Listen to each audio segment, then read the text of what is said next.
consigo visualizar muito bem. Ok. Beleza. A sua palestra vai ser gravada, não tem problemas, Carlos? Não, tudo certo. Ah, ok. Uhum. Ok, muito bem. Eu acho que a gente pode ir começando. Bem, estimados participantes, muchas gracias por estar aquí con nosotros en este tercer día de nuestro congreso. Es una alegría, como charla inicial, presentar a Carlos Ronchi. Carlos es un colega ahí que nos conocimos acá en Brasil, estudió la maestría en Sao Paulo, en la Universidad de Sao Paulo, y actualmente se encuentra trabajando y estudiando en la Escuela Politécnica Federal de Luciana, en Suiza. Carlos en particular desenvuelve, usa técnicas de topológicas para, en particular en esta área aplicada de la biología de la medicina. Entonces, hoy, con mucha alegría, ¿no? Carlos nos va a platicar un poco sobre lo que está trabajando actualmente. ¿Okay? Entonces, Carlos, muchísimas gracias por compartir tu plática y puedes iniciar, por favor. Okay, so I'll give my talk in English if that's okay. Sí, Uh, uh, mas se você consegue falar em português, eu acho que talvez poderia ser uma opção, tá? em Mas português. você que decide, tá? Você que escolhe, Carlos, tá? Fique à vontade. O que for melhor pra vocês, pode ser em inglês ou português pra mim, tá tudo bem. Ah, ok, então, se é nesse caso, a gente decide no português, Carlos. Pode Tudo ser? bem, pode ser. Tá bom. Uhum. Maravilha, Carlos. Muito obrigado aí pela facilidade, tá? Muito obrigado. Uhum. Bom dia a todos. Primeiro agradecer aos organizadores, agradecer ao César por me mandar o convite. Sempre muito legal falar com o César e também poder estar aqui falando com vocês. Então, hoje eu vou falar um pouco mais do trabalho que eu tenho feito, é, usando um pacote que foi desenvolvido, um método que foi desenvolvido no laboratório que eu trabalho. Por sinal, eu sou um aluno de doutorado ainda, na IPFL. E a ideia aqui é a seguinte, é usar ferramentas topológicas para tentar entender um pouco mais o câncer de mama especificamente. Assim. Foi com isso que a gente teve em mente quando o método foi desenvolvido. Então, o método foi desenvolvido antes de eu chegar no laboratório, eu tenho aplicado ele e desenvolvido um pouco mais, como desenvolvendo pacotes, desenvolvendo tutoriais, assim por diante. Bom, eu acho que essa palestra aqui, essa conversa aqui vai ser um pouco diferente do programa em geral, que vai ser bem aplicado. Bem aplicado. Então, até se tiverem perguntas durante a palestra, alguma coisa que não entenderam, podem me interromper e perguntar. Bom, então vamos começar bem do começo. O que é câncer, especificamente? Tipos de câncer existem, o que é câncer? É estranho começar uma palestra assim para vários matemáticos. Mas a ideia aqui é a seguinte: câncer pode ser dividido de algumas formas. O que acontece às vezes, você tem alguma célula, acontece alguma mutação em algum gene, em algum tipo de. Em alguma parte do seu cromossomo, e a partir disso a célula basicamente fala: quer saber, eu vou começar a me multiplicar mais.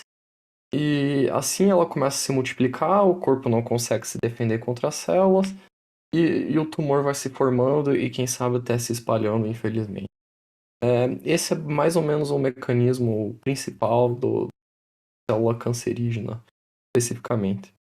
Tem alguns outros tipos de câncer,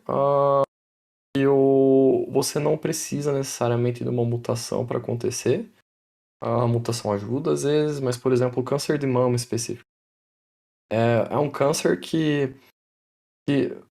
para a mulher vai se desenvolvendo ao longo da vida, de certa forma, porque é um câncer que depende muito do estrogênio. É um esteroide que o corpo desenvolve, tanto como homem como mulher produzem esse hormônio. Mas então, eu falei de câncer de mama já. É o que nosso grupo trabalha especificamente, é o que a gente tem tentado fazer, usando vários modelos biológicos, entender um pouquinho mais o que acontece no câncer de mama. Bom, mas aqui eu só vou dar uma introdução um pouco básica do câncer de mama, do jeito que é visto, do ponto de vista biológico. Então, me desculpem, não tem matemática por enquanto, é mais uma introdução biológica aqui. Basicamente, o câncer de mama é o câncer mais diagnosticado do mundo todo. Atualmente, passou inclusive o câncer de pulmão. E, em geral, uma em 8 mulheres, tanto aqui na Suíça como nos Estados Unidos, vão desenvolver câncer de mama invasivo durante a vida delas. Para isso acontecer, tem alguns fatores de risco. Por exemplo, o número de ciclos menstruais de uma mulher, ou se a mulher está tomando está tendo algum tratamento hormonal, por exemplo, pílulas para evitar a gravidez, isso acaba aumentando a chance de desenvolver um câncer de mama.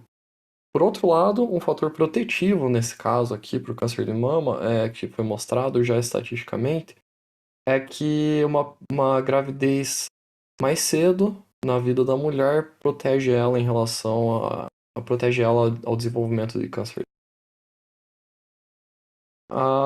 Mas o câncer de mama em específico mesmo não é uma doença só como se pensa. Você tem câncer, vai tratar só com quimioterapia e pronto. Na verdade, o câncer de mama é um câncer bem especial, porque é um câncer hormonal de certa forma. Vários tratamentos são hormonais e o prognóstico é muito bom se você descobre no começo e se for de um dos subtipos que existem. Mas o câncer de mama especificamente pode ser dividido baseado em imagens, como essas daqui, que são são os AHC stainings, o staining de immunohistochemistry.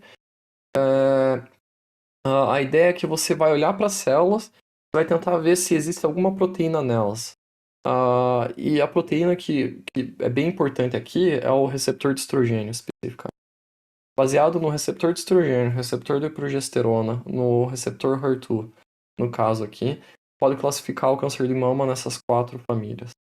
A família que tem o melhor prognóstico a longo prazo é essa daqui. É o câncer de mama ER positivo, PR positivo, HER2 negativo. Essa é muito boa porque se você descobre no começo, as chances de você curar o câncer são muito altas, só usando tratamentos hormonais. Então aqui, sendo mais específico, do câncer de mama de receptor de estrogênio positivo, que é o que a gente trabalha no laboratório. A gente não trabalha com triplo negativo, que é o que não expressa nenhuma das 3 proteínas. Mas esse câncer tem um tratamento bem simples. Basicamente, tem 2 tipos de tratamentos, dependendo se a mulher está na pré-menopausa ou na pós-menopausa. No primeiro tratamento, no caso de mulheres na pré-menopausa, elas recebem tamoxifen, esse comprimido aqui, que interage com o receptor de estrogênio. E geralmente elas tomam esse comprimido entre 5 a 10 anos todos os dias. E a taxa de cura é relativamente alta. Já para mulheres na pós-menopausa, a Arimidex ou aromatase inhibitor, aqui no caso, que basicamente bloqueia a conversão da testosterona para o estrogênio. E esse foi mostrado já que funciona um pouco melhor que o tamoxifen para mulheres na pós-menopausa. Mas o problema é o seguinte, nem todas as mulheres respondem tão bem a essas 2 drogas, então a gente sempre precisa estar estudando mais o que acontece no câncer de mama. Bom, já que aqui a audiência, na verdade, é matemáticos em geral, eu coloquei aqui mais alguns slides como que se pode estudar o câncer de mama no dia a dia, na biologia. Como eu mostrei já antes, uma ferramenta muito usada por biólogos são essas imagens aqui, que são chamadas de stainings, AHC, que é basicamente você pega o seu tecido, faz uma seção nele e você olha as proteínas que estão lá. Aqui são stains de células humanas que foram injetadas em camundongos. Outra ferramenta muito usada, essa provavelmente são familiares já, é o qPCR, É a ferramenta usada durante todo o Covid para saber se você tem Covid ou não. A ideia é o seguinte: você pega uma amostra, você tenta amplificar a quantidade, amplificar o RNA específico lá. Se você precisa de vários ciclos para amplificar esse RNA, quer dizer que não tem tanto RNA já do ponto de começo lá. Mas se você não precisa de tantos ciclos, isso indica que você tem bastante daquele gene, daquele RNA. É, por exemplo, é assim que é feito pro Covid. Ver se você tem Covid ou não, eles tentam amplificar o vírus lá. Se usa. Se o número de ciclos usados é baixo, quer dizer que você tem Covid. Se o número de ciclos usado é alto, quer dizer que você não tem Covid, de certa forma. Eles usam um certo cutoff nele lá. E uma outra ferramenta a ferramenta que eu uso mais, de onde vêm os meus dados, é o RNA-seq. E a ideia do RNA-seq está mostrada aqui. Basicamente o que a gente tem, assim, tem 3 passos na célula humana, os 3 passos gerais. É o dogma molecular da biologia. Você tem o DNA, tá sempre lá, é igual em todas as células. Mas como esse DNA vai ser transformado para RNA depende da sua célula.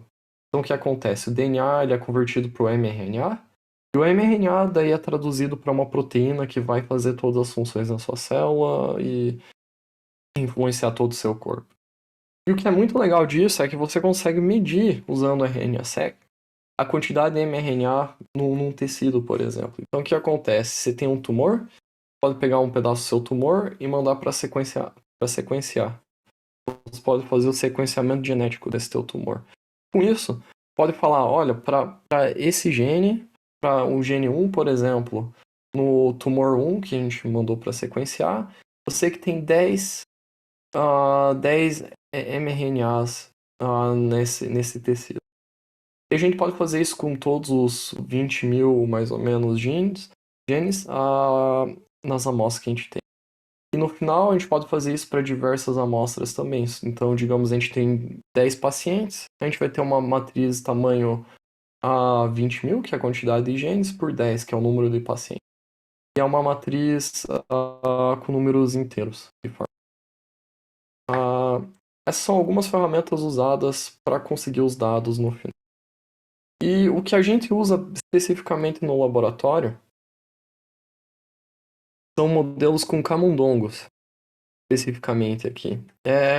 Quando eu comecei o doutorado lá, eu fiquei muito surpreso como isso pode ser usado. É muito estranho para mim ainda, mas é bem aplicado no sentido de que você começa com um tecido, tumor que vem lá das clínicas, dos hospitais, você acaba levando eles pro laboratório até conseguir os dados para usar no seu computador.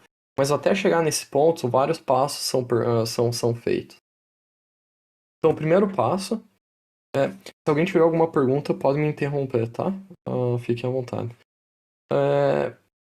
Nesse caso aqui, o que acontece? A gente coleta os tecidos tumorigênicos nas clínicas dos hospitais. Eles são levados pro laboratório.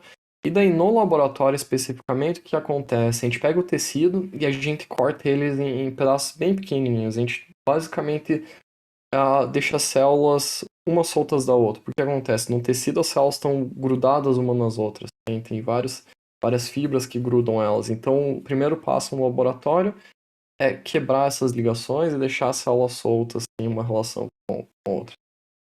No final, a gente tem essa colônia de células, de certa forma, e o que a gente faz com elas é a gente infecta elas com vírus, de forma que a gente pode acompanhar todo o desenvolvimento dela quando essas células são injetadas em camundongos. Então, a ideia é a seguinte: a gente injeta basicamente um vírus que vai reagir com uma outra proteína e vai emitir fótons depois, que pode ser medidos usando certas máquinas. Bom, uma vez com as células infectadas aqui, com esse vírus que emite fótons, depois interagir com uma certa proteína, a gente vai fazer o seguinte: vai usar um modelo de camundongos para estudar os tumores, que a ideia é a seguinte: a gente pega as células humanas e injeta nos dutos do camundongo. só camundongo fêmea mesmo. Então, basicamente, aqui você tem um camundongo, tem ao total de 10 dutos, 10 glândulas mamárias. Então, para cada. Geralmente a gente injeta nas terceiras glândulas mamárias e nas quartas aqui. A ideia é a gente vai pegar essas células, vai cortar o nipple do camundongo e vai injetar as células humanas lá. Por que a gente faz isso? Por que a gente injeta essas células aqui no duto do camundongo? A ideia é repetir o que acontece num tumor mesmo. Um tumor quando a mulher tem. Porque acontece no câncer de mama, o tumor tá lá na glândula mamária e ele se desenvolve, a princípio, nos dutos. E a partir dos dutos ele prolifera e se espalha.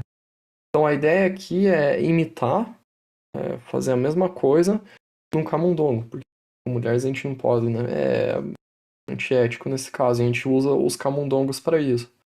Então a gente pega aqui, injeta as células. Uma vez que as células são injetadas, que é muito legal, o que acontece? Elas agem como se estivesse num tecido humano, no final das contas. Elas tiram as células de camundongo que estão lá, células dos ratos, e uma vez que elas estão lá fixadas nos dutos, elas começam a proliferar, como se fosse um tumor mesmo. Vão se espalhando pelos dutos e vão enchendo os dutos aqui. O que é muito interessante, porque então o camundongo ele pode ser medido, as células no camundongo podem ser medidas sem matar, sem sacrificar os camundongos a princípio. Porque o que você faz? Você dá isoflurano para os camundongos, eles dormem, você faz a medição das células humanas e você vê o quanto essas células estão crescendo ou não. Então, com isso, a gente pode ir fazendo experimentos. A gente pode, por exemplo, testar drogas. Ver se as drogas elas inibem o crescimento das células ou se elas potencializam o crescimento das células. A gente pode fazer vários testes com drogas num ambiente que é muito mais próximo do que acontece no dia a dia, na vida real mesmo. É um tipo de pesquisa que pode ser traduzida mais facilmente.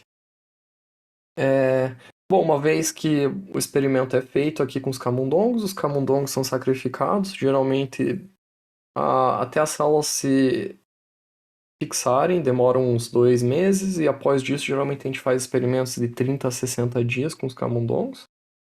E após isso, eles são sacrificados e as glândulas mamárias são coletadas para fazer o RNA-seq ou o qPCR, como eu falei antes.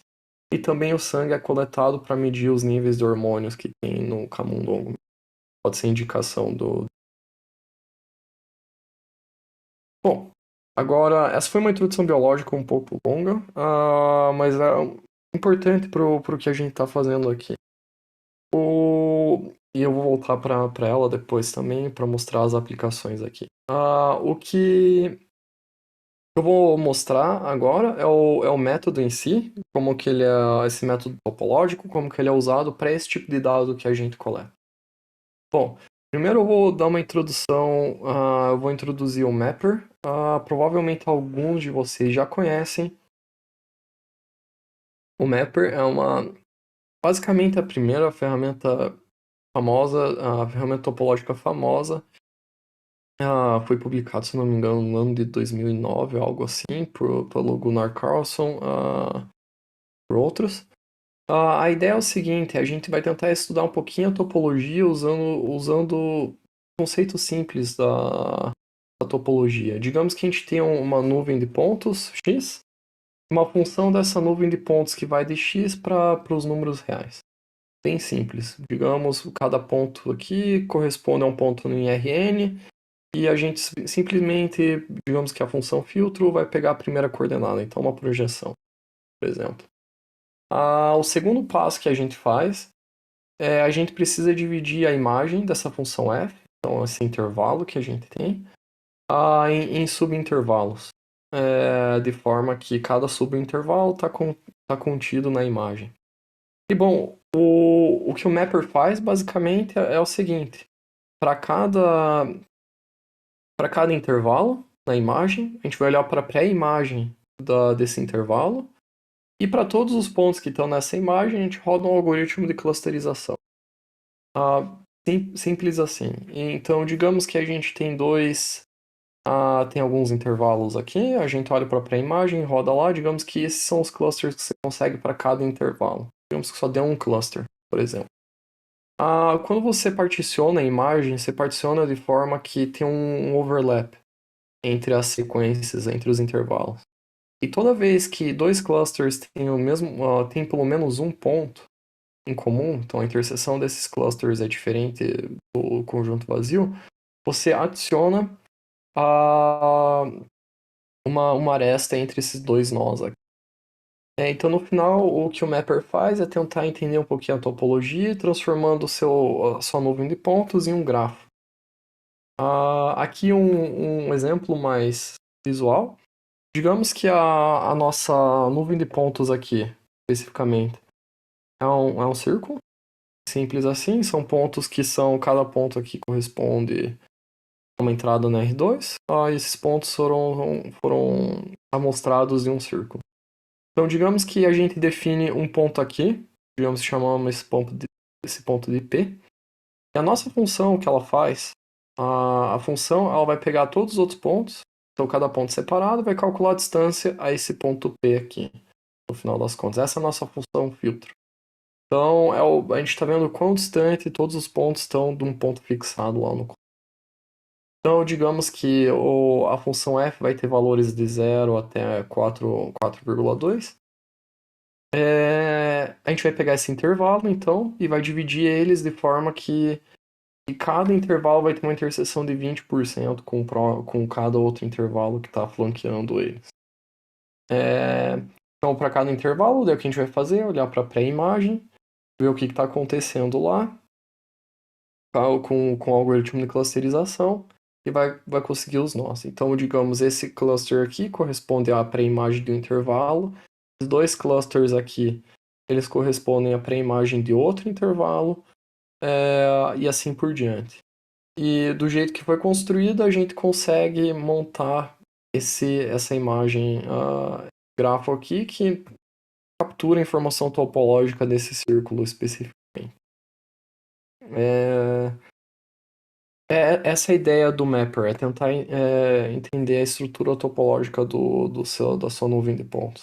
Esse caso foi um exemplo mais simples, a gente pode visualizar, a gente sabe que é um círculo, mas o que é interessante, quanto maior a sua dimensão, você já não pode visualizar mais, e por isso é interessante. O mapper é como se fosse uma ferramenta de projeção, certo? Bom, essa foi uma introdução ao Mapper especificamente. Agora eu vou introduzir para vocês o Two-Tier Mapper. É uma ferramenta inspirada no Mapper, mas com foco em dados transcriptômicos, né, em dados genômicos, como eu falei antes. Então, a ideia é o seguinte: a gente tem as amostras de RNA-seq, que cada coluna corresponde a um paciente, digamos, e cada linha corresponde a um gene. E cada entrada na sua matriz corresponde à expressão de um gene, o quanto daquele gene existe no seu tecido. A ideia aqui é o seguinte: geralmente o que acontece?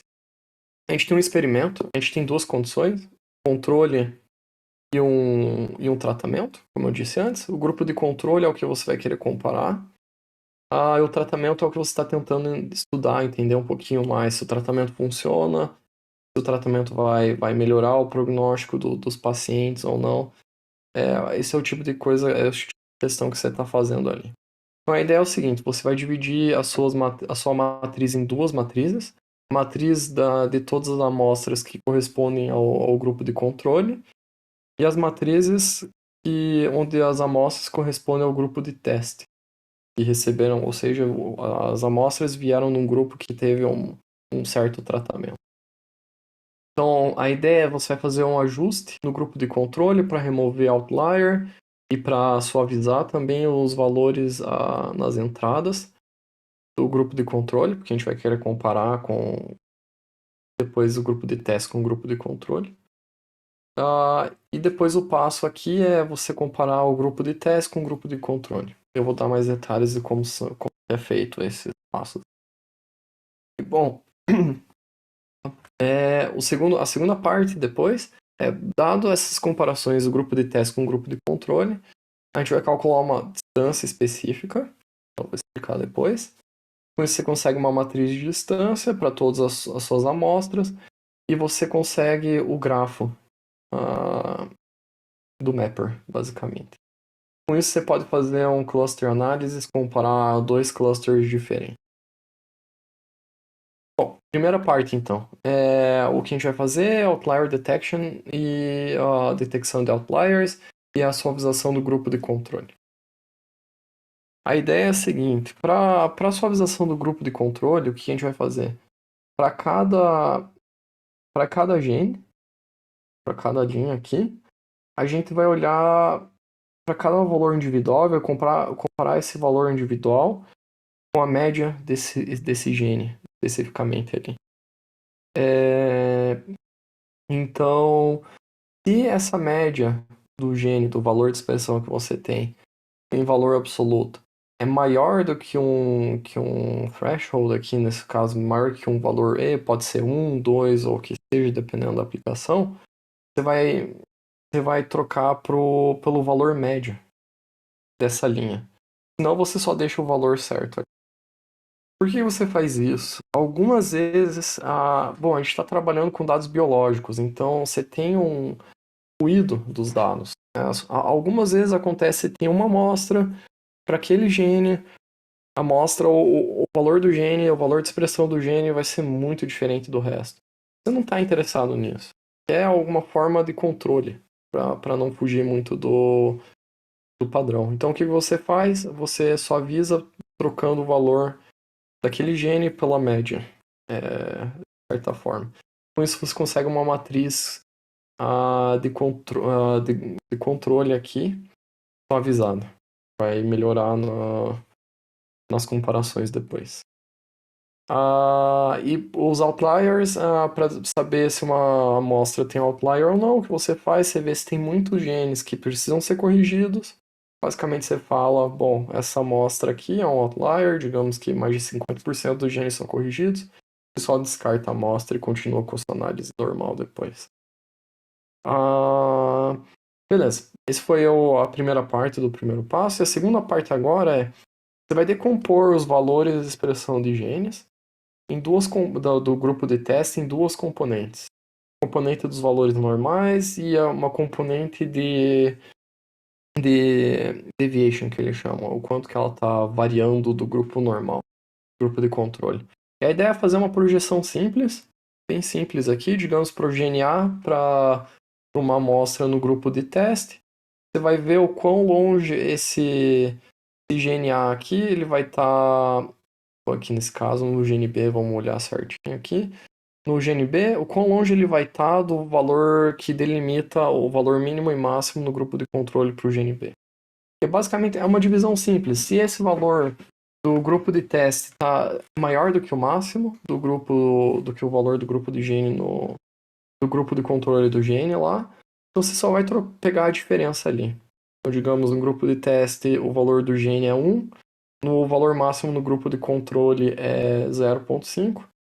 Então, a componente deviation aqui no caso vai ser 0,5. E a componente normal vai ser a diferença da deviation pelo valor total do gene.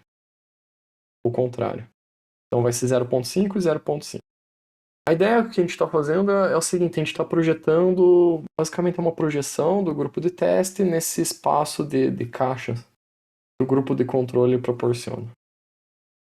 Bom, agora esse foi o primeiro passo, então a gente sabe calcular as componentes de deviation do nosso grupo de teste, comparando com o grupo de controle. Agora a gente quer estudar um pouquinho as amostras do grupo de teste, ver como que se elas estão como elas estão comparadas uma com as outras, se tem alguma estrutura topológica específica nesse grupo de testes. E também a gente pode pegar e olhar depois genes que são expressados diferencialmente.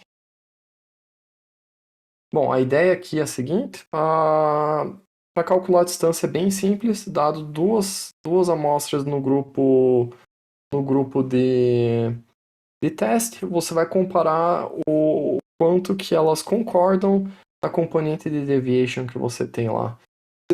Para cada gene nas duas amostras de teste que você tem, você vai comparar gene por gene, você vai ver se a deviation component deles tem o mesmo sinal, você põe 1. Tem sinais diferentes, você põe 0. Mas se elas estão numa área ali que pode ser considerado ruído, você põe um valor bem pequeno, que é 0 geralmente. Porque você tem bastante, o número de genes é bem grande. Aqui uma visualização, então digamos que você tem 2 genes, né, um gene aqui para 2 amostras. Digamos que a deviation component do gene 1, nesse caso para a amostra X, é 0,3, está aqui. E para a amostra Y é menos 0,3. Então está aqui. Então isso quer dizer que menos 0,3 com um 0,3 vai estar aqui. Então vai ter um match. Não, desculpa. Vai estar aqui, vai ser um mismatch. Então quando tem um mismatch, você soma 1. Mas se elas tivessem 0,3, 0,3, você soma 0 naquela soma lá, então não muda nada. E se os valores estivessem nessas caixas especificados pelo valor alfa, você soma 0 também. Porque é considerado ruído, você não tem certeza o quão ruidoso é o valor ou não, então é melhor nem somar na distância. E para o two-tier mapper tem uma função filtro bem específica, que é para cada amostra que você tem no seu grupo de teste, você simplesmente vai somar em valor absoluto as componentes de deviation, aqui no caso, em valor absoluto. E é basicamente isso. Basicamente, nessas componentes, você vai poder calcular o grafo depois. Aqui você pode somar todos os genes, a componente de deviation em todos os genes, ou de alguns subconjunto desses genes. O jeito que a gente vai dividir os intervalos a gente vai considerar o intervalo inteiro e vamos dividir depois pelos quantis, por 4 quantis aqui, o quantio de 25%, de 25% a 50%, 50% a 75%, 75% a 100%. Não tem nenhum overlap nesses intervalos aqui, mas todos têm um overlap com a imagem e tal. Bom, aqui é o resultado final que você tem para um conjunto de dados de teste. A ideia é que para a imagem, quando você olha para a imagem, roda o algoritmo de clusterização. Você vai ter cada bola que corresponde com um certo número de amostras, corresponde a um cluster, e você olha para cada quantio especificamente. Bom, essa foi uma introdução ao two-tier mapper, como o método é usado na prática. E aqui agora o que eu vou mostrar são os resultados do two-tier mapper que eu usei para um conjunto de dados que a gente desenvolveu no laboratório. A ideia que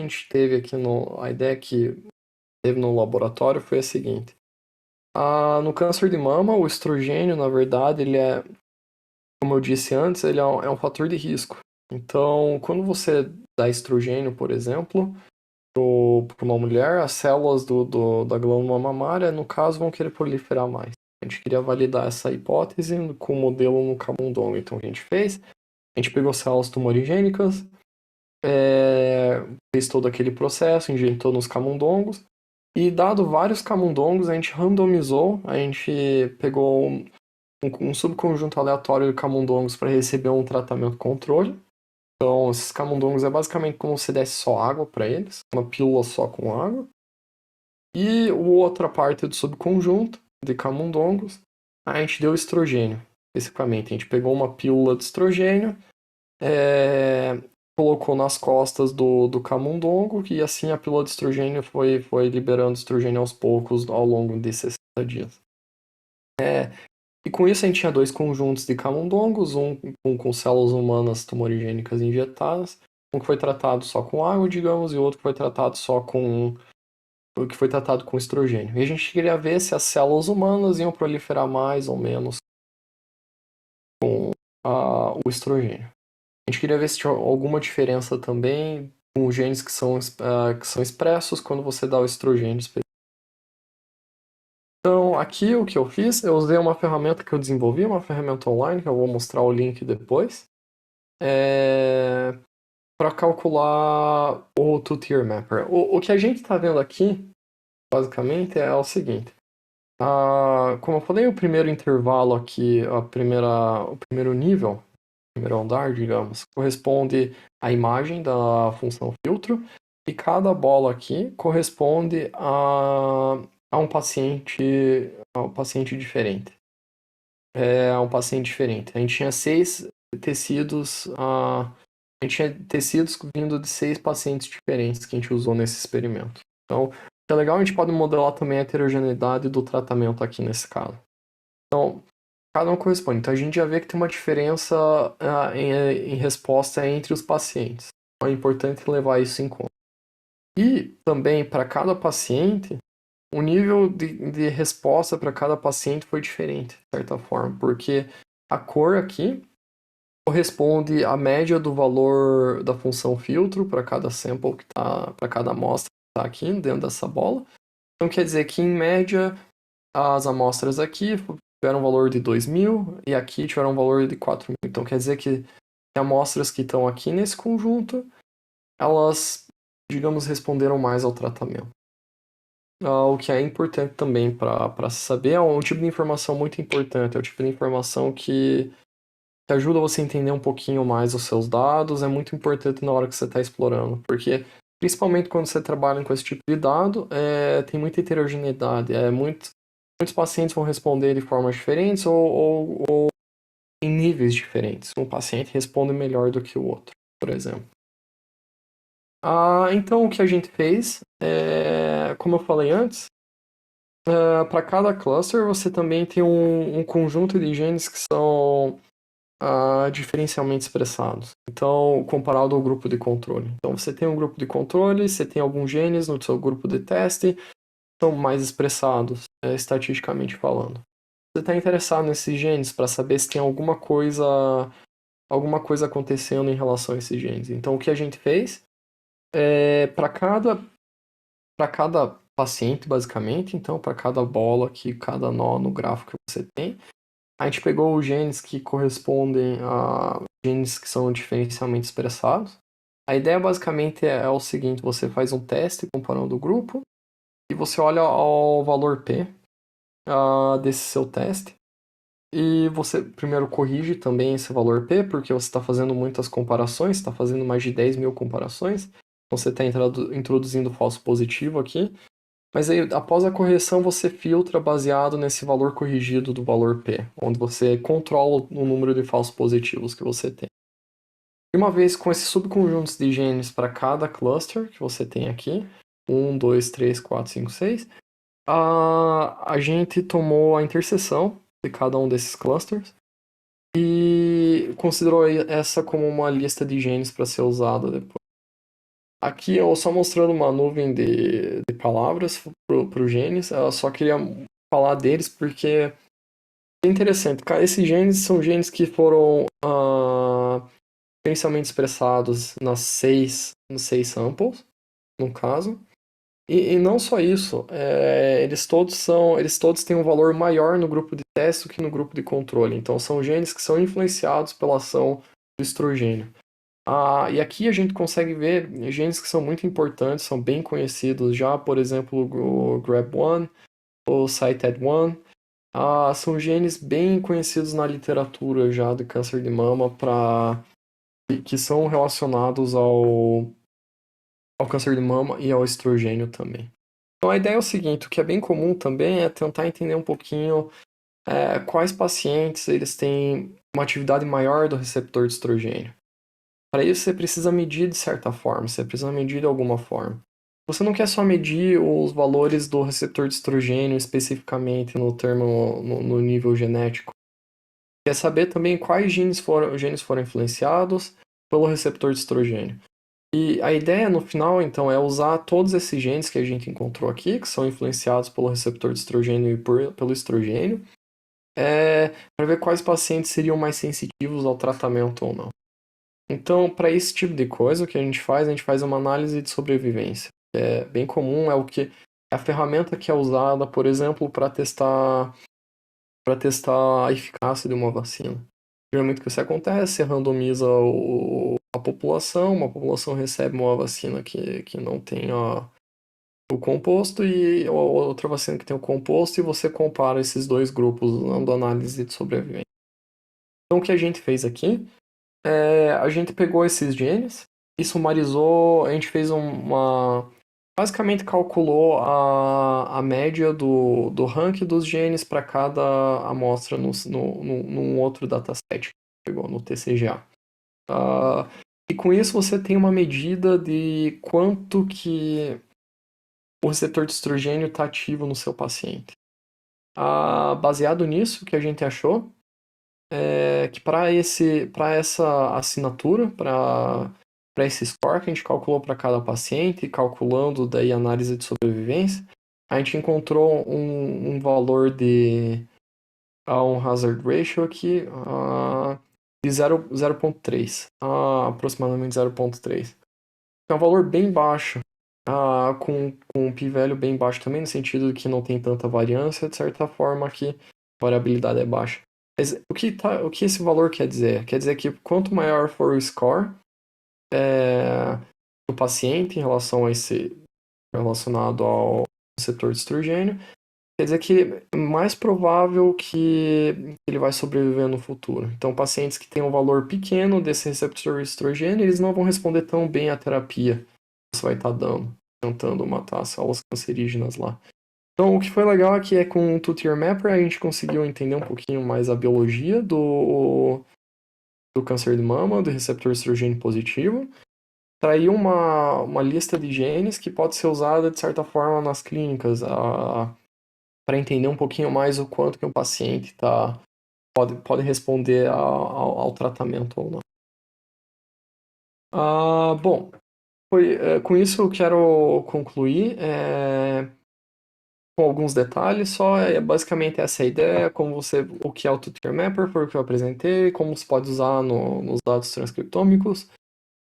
Se você quiser tentar usar a ferramenta, tem duas formas. Tem uma forma que eu desenvolvi um website, onde você pode simplesmente entrar lá, subir o seu conjunto de dados, especificar os parâmetros e usar diretamente o aplicativo. Você não precisa instalar nada, é só entrar no website e usar diretamente lá. Mas se você está trabalhando no R, é bem melhor ter uma ferramenta no R diretamente. Então, tem um software, tem um pacote que foi desenvolvido em R. Vocês podem encontrar nesse link aqui. A ideia é que nesse semestre eu tô com uma aluna que está trabalhando no pacote. Ela está trabalhando no pacote.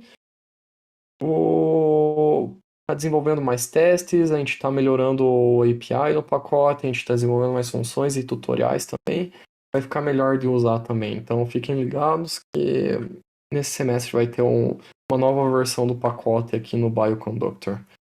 Bom, por isso queria agradecer a atenção de todo mundo, mais uma vez da organização, por me dar a oportunidade de apresentar aqui o nosso trabalho. Queria agradecer a todo mundo do meu grupo, que tem me ajudado bastante.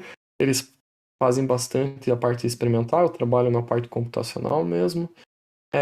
Se quiserem, essa daqui, o CH Ronchi, é a é onde você pode me encontrar no Twitter, no LinkedIn. Eu tenho uma newsletter onde eu envio uns e-mails de vez em quando com mais coisas sobre ciência, matemática. Se quiserem se inscrever, é só entrar aqui ou escanear o QR Code nessa parte da tela aqui que vai levar para esse link. Muito obrigado. Muito bem, Carlos. Maravilha. Muitíssimo obrigado aí pela palestra. Vamos dar uns minutos aí para ver se alguém tal vez quer perguntar. Eh, ¿Alguna pregunta? ¿Alguien que desea, por favor? Pueden hacerlo por el chat o activando su micrófono.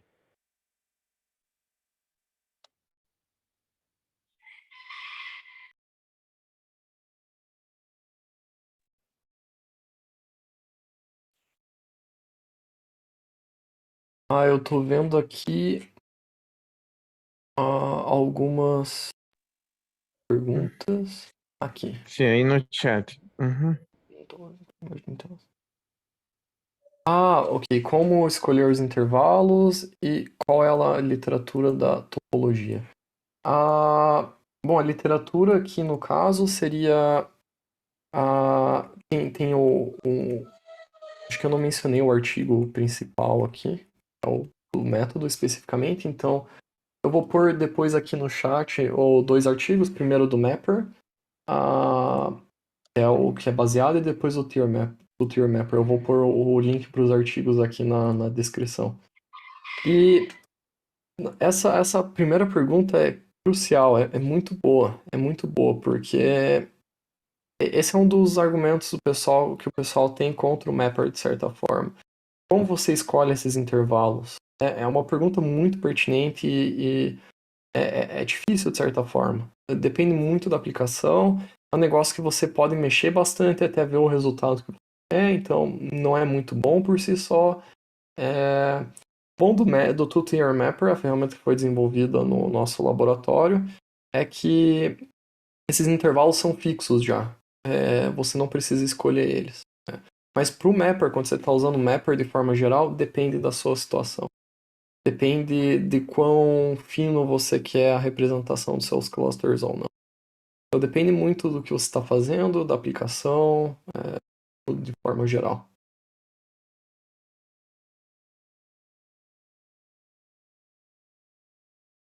Muito obrigado pela pergunta. Perfecto.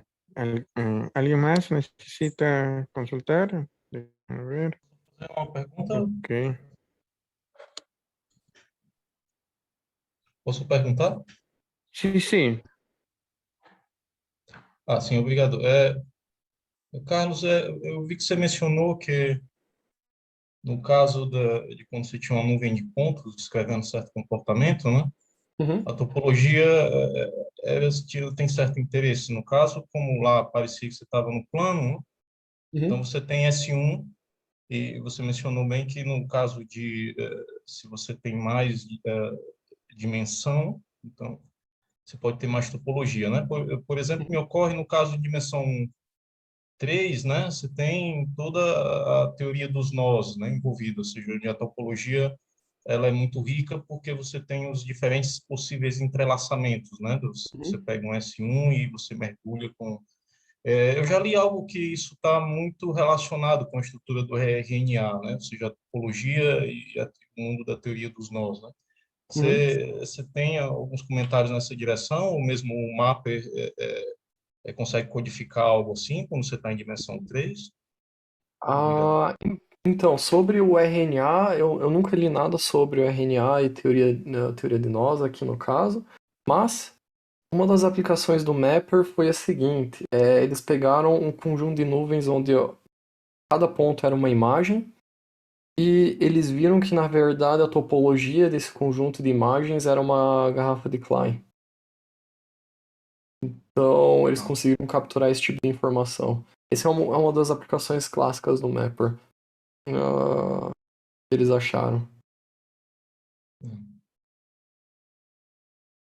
Tá certo. Mas sobre o RNA especificamente, eu nunca li nada sobre isso, em termos de nós porque o que acontece, o RNA-seq especificamente, tem uma dimensão muito alta e é um pouco ruidoso. Então, geralmente a gente trabalha em dimensão 20.000, por exemplo. É o número de genes que a gente tem. Muito alta. É bem Uhum. esparso, de certa forma, e você tem poucos pontos. Tá certo. Obrigado, Carlos. Muito obrigado. Muito obrigado, Rodrigo. Eh, ¿Alguna pregunta más? ¿Alguien que desea hacer? ¿Algún comentario? ¿Alguna curiosidad?